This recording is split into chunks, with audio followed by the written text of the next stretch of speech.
So once again, I didn't like anything I found on the internet, so we're going to discuss doing a coolant flush on a Triumph TR6. And mine is way overdue. I've got just a lot of rusty water. Overflow bottle's rusty looking. Way overdue for a flush. I've just been kind of ignoring it because the car runs really cool. It's all original hoses, which is bad. That's not a part of this video, but I'm going to be replacing the hoses. The radiator is original, works great. I live in Florida, never overheats. I just don't have any problems. Well, anyways, first thing I did was I removed the cardboard shroud, so a little more room to work. I'm probably going to have to remove this radiator and give it a good flush on its own. Probably need to tilt it a little bit. I'm gonna probably end up having to, there's no drain cock on the TR6. A lot of people add it. It is another source of a leak. You can do that if you want. The only way to get it, well, I think the early TR6s, 69, 70, whatever, they probably had a drain cock at the bottom. The later ones do not. You just have to remove the lower radiator hose. And I'm gonna be using complete radiator flush and oil degreaser. This will be the one I use. And I do want to point out where eventually we'll get to flushing the block.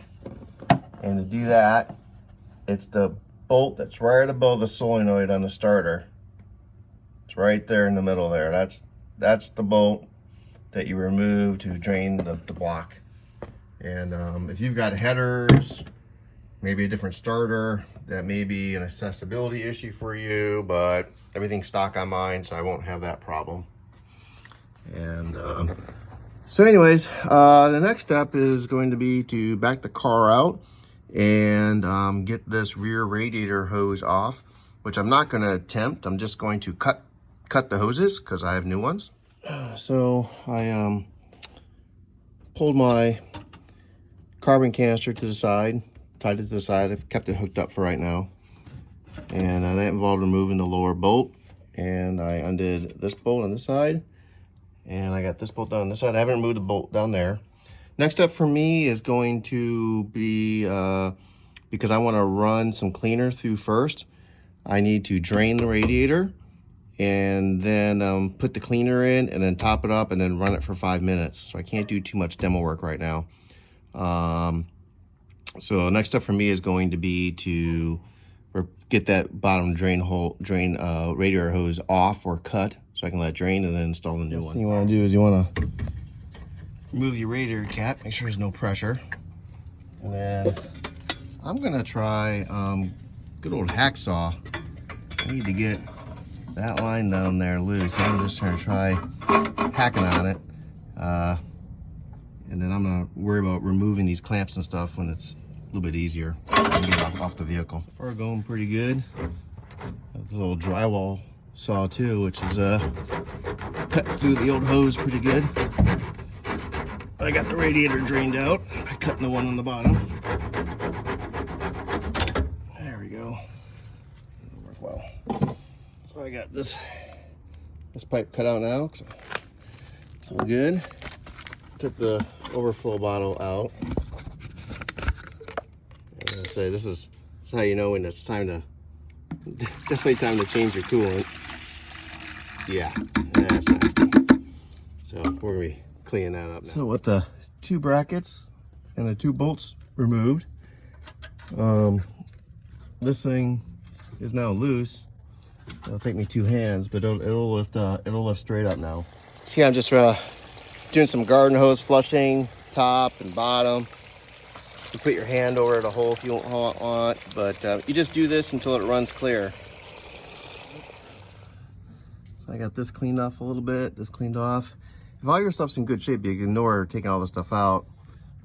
You're just gonna skip to this step. You're gonna just remove the thermostat here for the flushing process. And for that, you're gonna wanna use an impact wrench and hope it's not rusted off and breaks free. Fingers crossed. All right, that went good.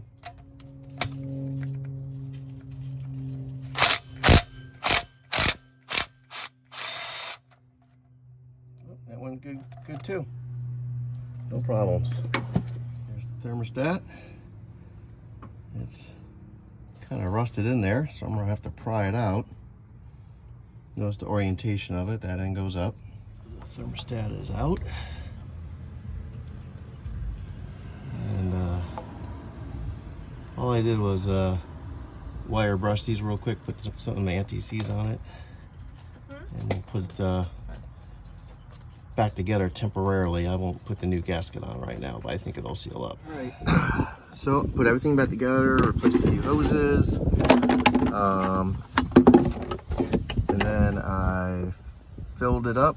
Well, then I dumped in a container of 3-in-1 radiator flush, and I filled it up with clear distilled water, and then you run it for about 20 minutes. Just follow the directions on the back. And now I'm in the process of letting it cool down before I do the actual flushing. For the flushing, I bought one of these cheap Prestone kits, and you're going to end up using the one that's labeled 1/2 inch. You're going to hook it in by the heater hoses, and you're not going to use this stuff. And your garden hose hooks up to this, and then this goes onto here, clamps, and this you can put on your radiator to help divert it if you need to. I think I got this at Walmart. This thing's cool enough. I was able to remove the radiator cap, no problem. I'm going to let the engine cool down a little bit more. I'm going to go ahead and flush the heater core right now. So the idea here is we want to do this manually, because I don't want all the crap in the engine to end up in the core. So I unbolted the 2 heater hoses, and I connected them together with the Prestone flush kit, and I'm basically going to set that to the side for right now. That went together very, very easy. And then I took an old garden hose rim that I had, about 4 feet, okay, and the end that hooks to the hose, I attached it to the bottom, because I'm going to reverse flush it, and the other end is just sitting out here so I can see it flush out. And basically you're going to run this water slowly, not under, you want to be careful, not too much pressure, and until this runs clear. This has never been flushed in like forever, so I don't know how it's going to look, but I'm going to turn it on a little bit and see what happens. Yeah, I got a little too much leak down there. I'm going to have to tighten that up. Tightened it up, still leaking a little bit, but that's all right. You can see it's starting to come out. I'm going to start increasing the water a little bit. Yeah, that's pretty nasty.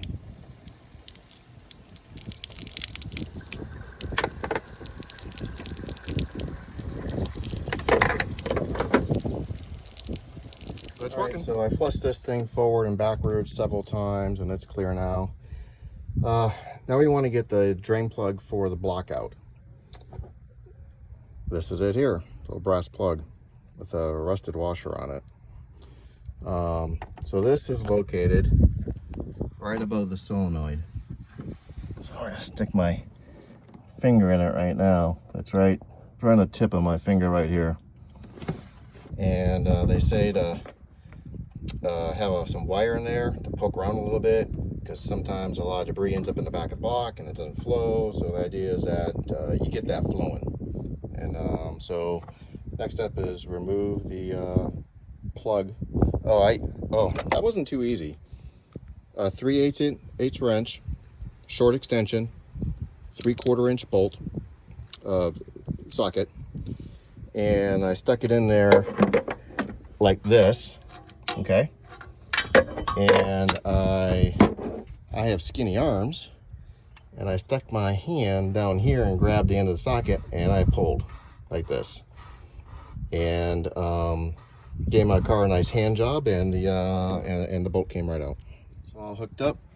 So the next step I did was I popped my bottom radiator hose off again. I drained this tank because it's an easy way to get a lot of gunk out. And I hooked everything back up. That was a pain getting back on. I ended up loosening this up so I could get it pried back on and put this back on, but it's fine. And now I'm going to test it before I start the engine and see how it goes.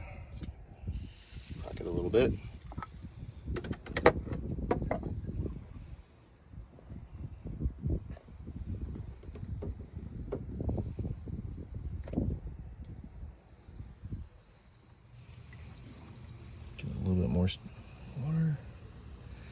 And we're bypassing the heater core, remember that. So it's just going through the engine block, you know, and there's no thermostat installed. So everything should start bubbling up here. I hope.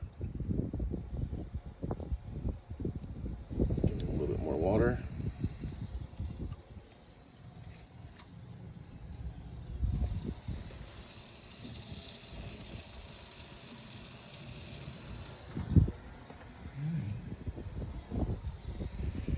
Well, it's working. I don't know where all the water. Oh, here it comes. Ew, nasty. Snap that back in there. There we go. Yep. There we go. It's supposed to start the engine, but I'm gonna run it like this for a little while. I don't see any reason why it would be hurting anything. And then I'm gonna play around down here. I want to make sure that down there by the block is draining too. All right. Finally got the block to drain. You see it? There it is. It is draining. That's a good sign. So what I ended up doing was I did a lot of poking around with my ice pick in the hole. Spun.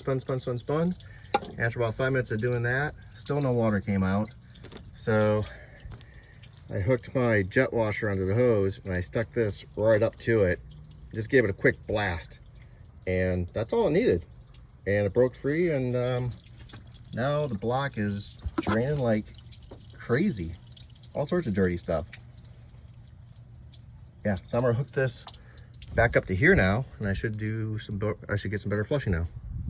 Yeah, flushing really nice right now.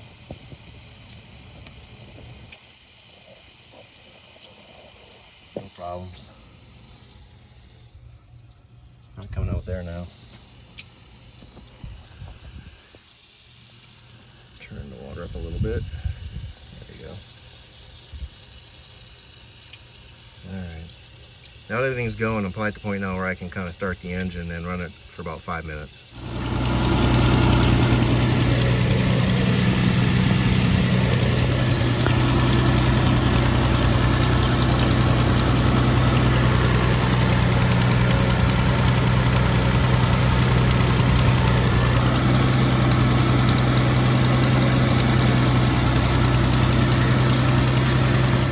Appears to be brass and cleaned up pretty good on a wire machine. I didn't realize I would need a new washer, which I don't have. So I thought about crush washers for oil. I have a whole bunch working on my newer cars, and this is a crush washer for the oil pan for a Toyota or Lexus. And you know what? It's a perfect fit. So I'm going to use this crush washer, and I should seal it up nicely. This thing is just crumbling. I'm assuming this was maybe a leather or a fiber washer. Not sure, but if I can get not the leak, I think I'm gonna put a little bit of a gasket maker onto this thing just to help it seal, just in case. So I removed my cleaning hoses from the heater core. I'm gonna leave that disconnected for right now. I do have a new one of these. This is rusted, but I'll work on that later. Leave this hooked up. I put the cap on, so this can stay here for now. When I put the new hoses on, I'll just hook them directly up to the heater, and I'll eliminate this. And I rinsed this off, let it dry a little bit, get residue. Basically, the next step is to pull that bottom.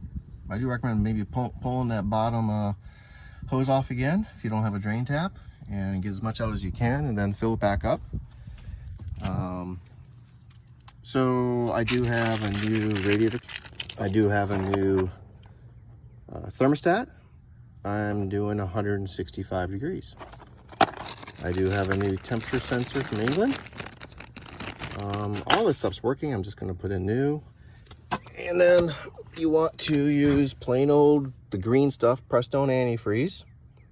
This is what I got from Walmart, really cheap. And then I highly recommend you get a bottle of this from Amazon or whatever. Dump this into. This would be a good additive. A lot of people go with the waterless version, but when you're in a GM, you can't refill it. So, and you have to get all the water out of the system, which is like nearly impossible. So I'm gonna stick with traditional stuff. But this is a good additive. Well, everything's good. Obviously, take it for a drive. Just helping it dry a little bit, but take it for a drive. Make sure there's no leaks, and you should be good to go. Hope you enjoyed my flushing and cleaning video. No fun with the heater valve, which I thought would be simple. Tried to unscrew it, and the pot metal snapped off inside, and I did everything I could. I ended up having to buy a new one of these. The heater valve, check that out. That might be a little clogged. You think?